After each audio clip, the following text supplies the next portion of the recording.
자꾸자꾸 보고 싶어서 봄인가 봅니다. 새 봄에도 새로움을 탐험하다. MBC.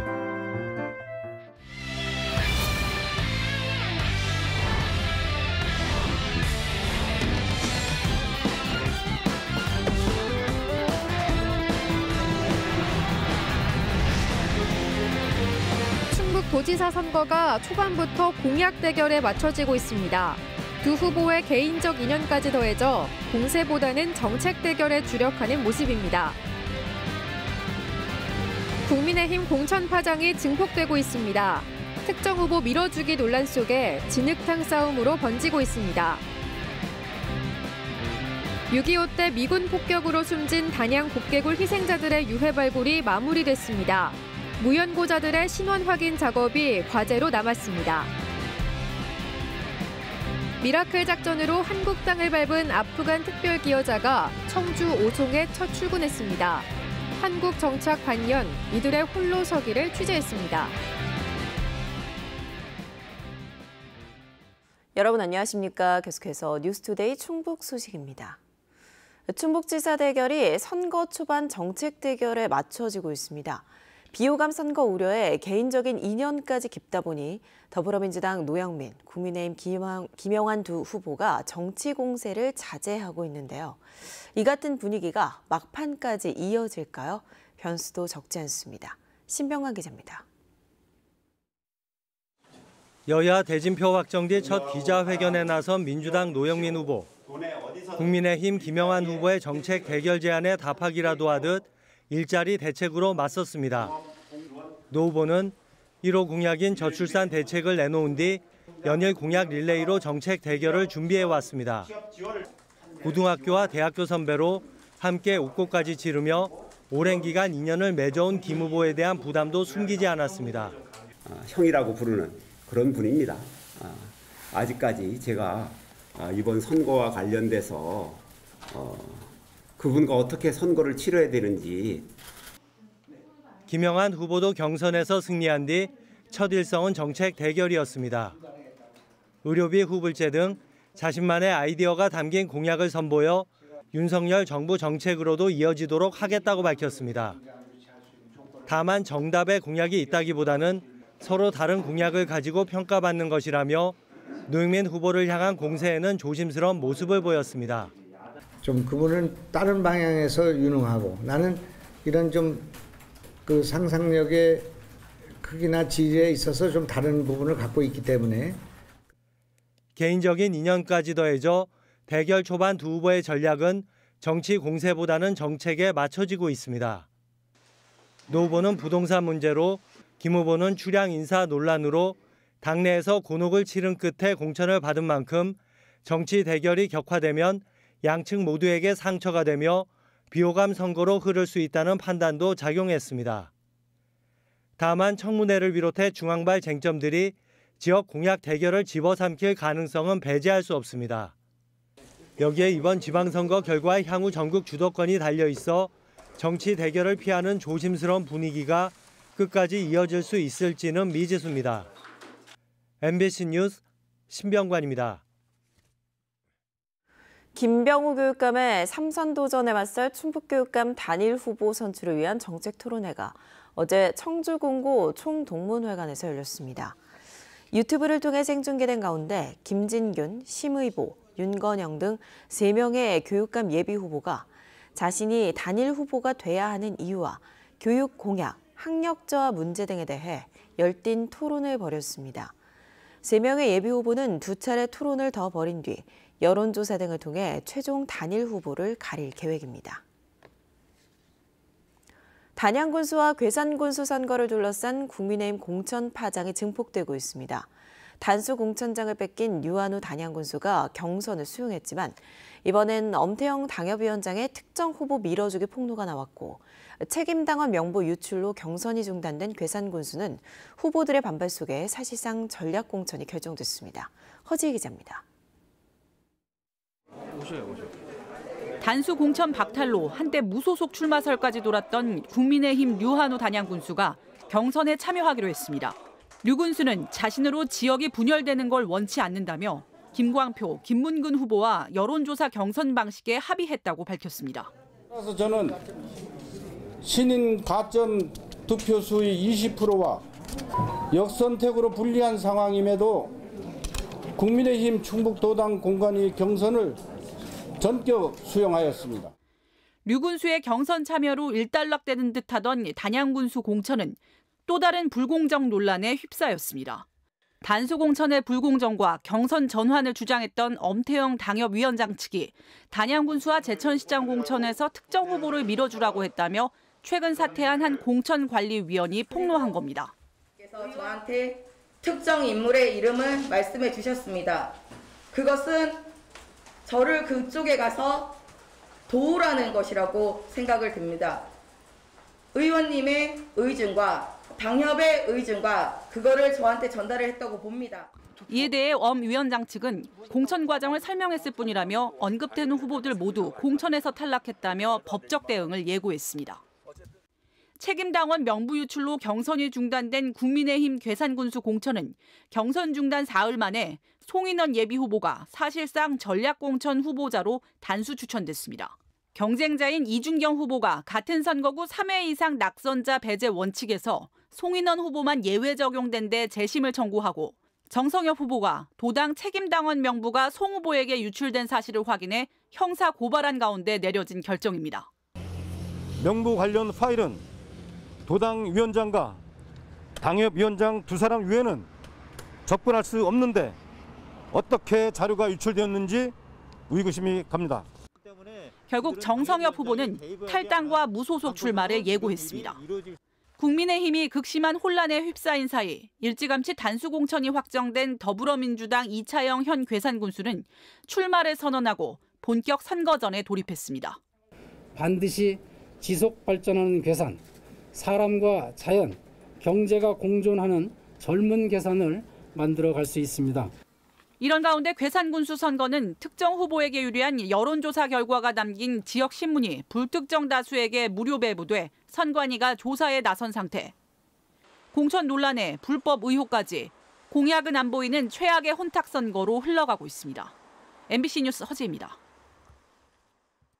더불어민주당 소속 한범덕 청주시장이 어제 기자회견을 열고 삼선 도전을 선언했습니다. 민주당 충북도당은 이에 따라 한범덕 시장과 송재봉 전 대통령 비서실 행정관, 허창원 전 도의원 등 3명을 놓고 이번 주 중 청주시장 후보 경선을 치를 것으로 알려졌습니다. 2010년 지방선거에서 처음 당선된 한범덕 청주시장은 연임에 실패한 뒤 2018년에 다시 당선됐으며 이번 6.1 선거에서 승리할 경우 청주시장 최초의 연임이자 3선 고지에 오르게 됩니다. 한편 국민의힘 충북도당은 경선을 통해 이범석 전 청주시 부시장을 후보로 확정했습니다. 영동군수 후보자를 단수 추천해 당내 경쟁 주자들의 반발을 샀던 더불어민주당이 결국 경선을 통해 후보를 정하기로 했습니다. 민주당 충북도당은 중앙당 비대위가 김재영, 박동규 예비후보의 재심 신청을 인용해 3인 경선이 확정됐다며 일반 선거인단과 권리당원 각각 50%를 반영한 국민 참여 경선으로 후보를 선출한다고 밝혔습니다. 앞서 민주당 충북도당 공관위는 3명의 예비후보 가운데 윤석진 영동군 의원을 단수 추천했습니다. 지난해 미라클 작전으로 한국 땅을 밟은 아프간 특별기여자들. 전국 각지로 흩어져 일자리를 얻어 홀로 서기에 나선 지 2달째 접어들었는데요.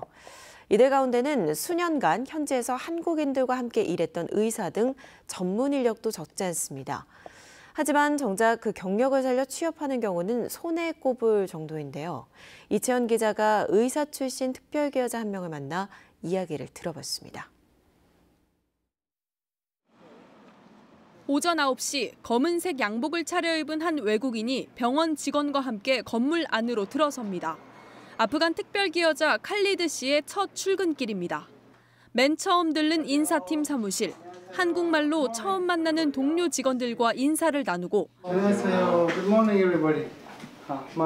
I'm Dr. Khalid. and with the new job in this hospital. 정식 근로계약서도 씁니다. Your job is a support medical activity.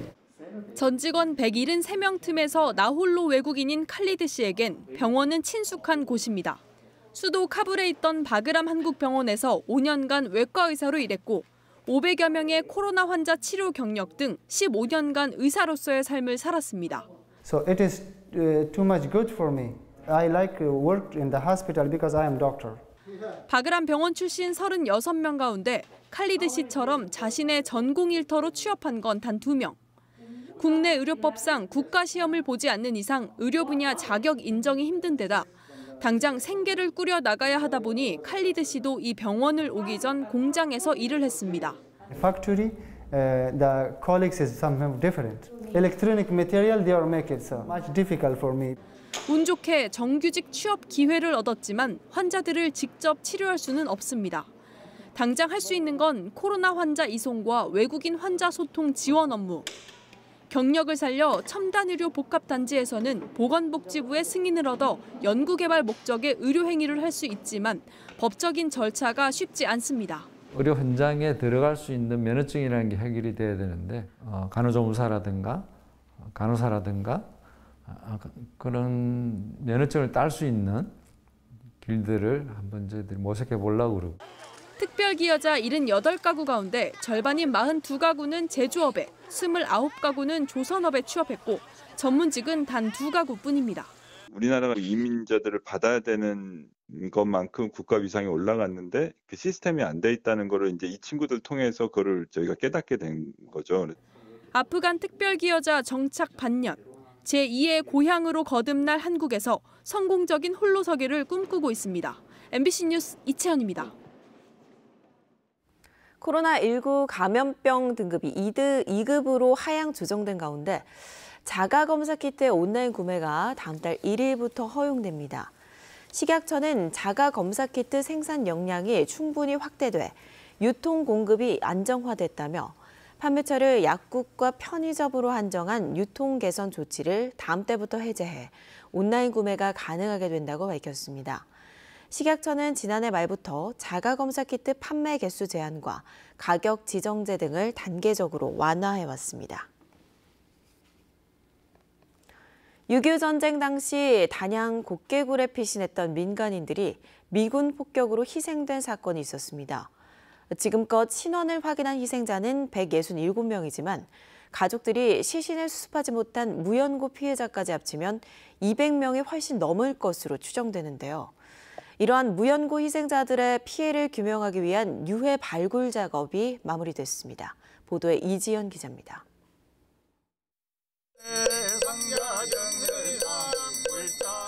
강원도와 맞닿은 단양 끝자락. 메마른 흙 위에 제사상이 차려집니다. 1951년 1월 20일 미군 폭격으로 희생된 무연고 민간인들의 넋을 달래기 위한 자리입니다. 대상은 지난달부터 발굴한 유해 51구. 전쟁 당시 태백과 영월, 정선 등에서 넘어와 곡개굴로 피신한 피난민들로 추정됩니다. 피난을 못 차단하다 보니까 곡개굴로 피신을 했는데 약 한 150여 분은 무연고자가 된 거예요. 거기서 이제 일부 시신이 원체 훼손이 많이 돼가지고 충청북도와 단양군이 예산 1억 2천여만 원을 지원해 진행한 사업으로 애초 200구가량 묻혀있을 것으로 예상했지만 유골 없이 봉분이나 빈 관만 발견되는 경우가 많았습니다. 당시 가족을 찾지 못한 시신은 면에서 수습해 야산에 묻었는데 1970년대 말 개발로 다시 이장되며 소실된 것으로 보입니다. 유품도 한 점 없이 유골만으로 신원을 확인해야 하는데 당장 DNA 분석이 가능한 10구 정도를 먼저 진행할 계획입니다. 분석을 마친 유골은 데이터로 남기는데 유족이 희생자를 찾을 수 있도록 알리는 일이 필요합니다. 그분이 어느 가족에 속해 있었는지 그걸 밝혀내는데 이제 그 결정적인 도움이 되니까 그 SMP 방법으로 할 건데 그걸로 하면은 사춘까지도. 지금까지 신원이 확인된 곡개굴 희생자는 167명. 곡개굴 사건과 관련된 유골을 가려내고 추가 희생자를 규명할 유전자 분석 작업은 세종으로 유해를 안치한 뒤 본격적으로 이뤄집니다. MBC 뉴스 이지연입니다.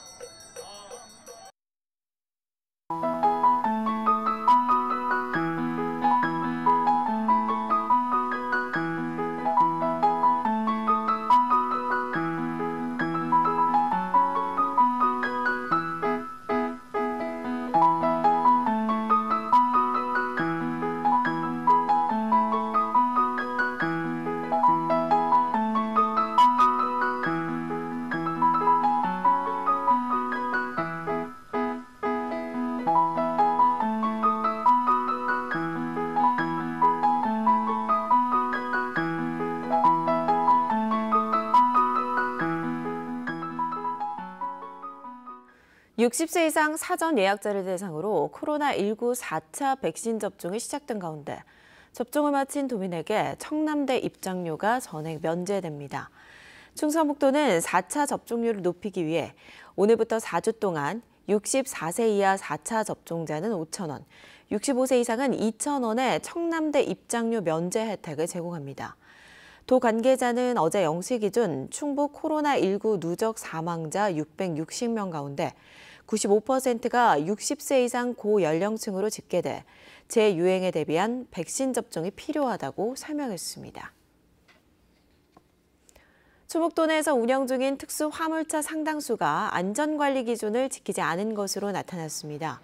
교통안전공단 충북본부와 충북경찰청에 따르면 올해 1분기 특수 화물차 집중 단속 결과 불법 등화 등 안전기준 위반 428건, 물품 적재 장치 임의 변경 등 불법 개조 57건, 등록번호판 등 위반 12건을 비롯해 모두 497건이 적발돼 형사 및 행정처분이 이루어졌습니다.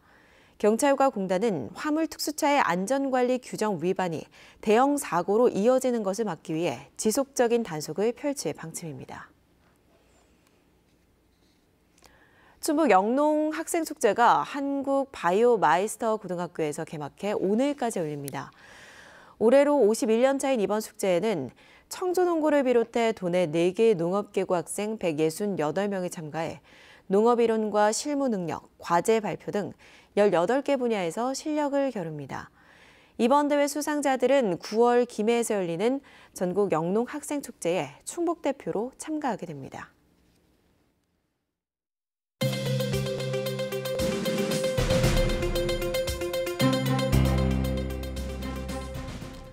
단양역에서 심곡터널까지 중앙선 폐선철로를 활용한 관광 자원화 사업이 속도를 내고 있습니다. 국가철도공단은 단양역에서 심곡터널 1.7km 구간에서 관광사업을 추진할 민간사업자 모집 공고를 내고 6월 20일까지 사업 제한 신청을 받을 예정입니다. 이 구간 개발은 단양역에서 심곡터널 구간 2만 7천여 제곱미터에 전시와 체험시설, 휴식 공간을 조성해 관광 명소로 재탄생시킨다는 구상입니다. 한편 단양구는 인근 단성역에서 중령역까지 중앙선 폐선 구간 8.2km 구간에서도 레일코스터와 풍경열차 등을 도입하는 관광자원화 사업을 하고 있습니다. 뉴스투데이 충북 소식 모두 마칩니다. 시청해주신 여러분 고맙습니다.